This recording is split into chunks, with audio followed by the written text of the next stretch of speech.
Hello everyone and welcome to another episode of Flow Lounge. This time around we're going to be chatting to Cam Ivory and Anna Beck, our two new XCM national champions, fresh off their win last weekend up in Townsville. We're going to be hearing mixed first thoughts on the new big-wheeled, big-hitting Ibis Ripmo, and we're going to be announcing a very cool new competition from Norco that has an insanely great prize that you can win. Long travel 29ers, everybody is doing them. Only a couple of years ago, these 160mm 2.9er bikes were regarded as a bit of a freak show and something that we didn't think was necessarily going to catch on. It seemed like too much wheel and too much bike to smush together and have anything that would handle at all reasonably. But it seems like the magic recipe has been worked out and we have all kinds of great 160mm travel 29er bikes on the market now, the latest of which to come through our doors is the Ibis Ripmo, and we have one of those up on test. We're going to hear Mick's first thoughts on it right now. From where we live, the humble common Ibis isn't particularly pretty. Mangy birds roaming about the streets, affectionately named bin chickens. However, this Ibis is a good Ibis, and we have the new Ripmo on test. Only a couple of years ago, we were freaking out over the concept of a 29er with 160mm of travel. Now it seems like this type of bike is growing in popularity amongst the enduro racer crowd, or anyone who wants to go really fast.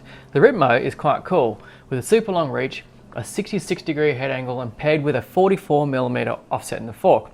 And to allow the riders to upsize for longer reach, the Ripmo's low standover height will let you gain length without too much height, which you can see with so much of the seat post out of the frame here. Not often seen used is the use of bushings in the lower linkage of the frame here.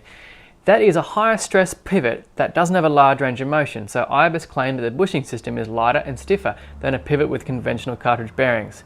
They are protected by an airtight seal and also protected by a lifetime warranty too. Interesting stuff. The pricing is pretty sharp. This model with a SRAM DX drivetrain with their own wide rim wheel set Fox DPX shock is $6,899, which we think is pretty competitive. The frame looks gorgeous, it's an all new model, and so we're pretty excited to take it out for a good old thrashing in the trails, so stay tuned for our thoughts. The Cross Country Marathon National Championships took place last weekend up in Townsville at the Douglas Mountain Bike Park, which is by all accounts a really rocky and tricky place to race on. It was a fantastic race with Cameron Ivory and Anna Beck walking away as the men's and women's winners. Cam Ivory finally toppling Brendan Johnson, who had won 3 on the trot when it came to XCM National Championships, and Anna Beck coming to the fore against Tori Thomas and Holly Harris, who were her 2 main competitors. And we're going to hear from both of those crew right now and get their own accounts of how the race went down. Yes, it's been a good start to the season, coming off the XCO National Series and National Champs, and then decided to put a bit more time into the longer style events. So I went out to Easter in the Alice for the first XCM national event, then down to Bendigo, and they were all tight battles with Trekkie. So with Brendan Johnson, so coming into national champs, I put a big target on his back. He's the marathon king in Australia, so I thought I just need to do the best I can, try and stick with him for as long as I can. I know that he's got all of that endurance and he can just finish so strong. So looking at the Townsville course, there was so much single track up there, which suited me pretty well. It was quite techy, and there were quite a few pinch climbs towards the end, which I think suits me quite well. So, I just thought if I can stick with him until the end and use those pinch climbs to my advantage, then, I should be in for a good result. But on the last lap, Brendan was just pushing the pace so hard up the climb. I was just like a dog chasing a bone, basically.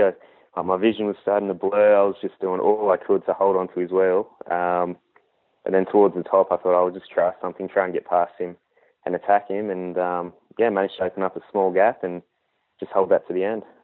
I had planned on attacking on one of those climbs towards the end, but I also thought I might have had a bit more energy, but I was completely buckled after chasing him. I think it was just more adrenaline that got me through it. The attack didn't last for too long. After maybe 30 seconds, I just thought, I'm completely flat. I'm empty. I'm on fumes now. I need to shut it down. But thankfully, that was sort of the end of most of the climbing. Then there was a nice long downhill where I could sort of recover, get a little bit of energy and feeling back in the legs, and just sort of hang on to the line. Yeah. Well, I was pretty excited about the course. Like any new course, it's always a bit exciting to race something new. And the course changed from a flatter sort of course, I don't know where it was, a different location, to the Douglas course. And it was 17 Ks with 400 to 500 metres of climbing per lap. So quite a different in terms of its profile from the last course. So for me, I kind of knew I had to really get the pacing and nutrition and hydration right, because that sort of course probably not as much my strength as some of the other girls that are, Whippet climbers. And so, yeah, it was a bit of a tussle from the start. Holly had a bit of a gap. I kept on seeing her again and again, but she'd ride off again up the hill. And then about lap 3, Tori had ridden up to me. And we were riding together, and we came across Holly, who'd just had a flat just in front of us. And then I sort of dropped my chain, and Tori got a bit of a gap.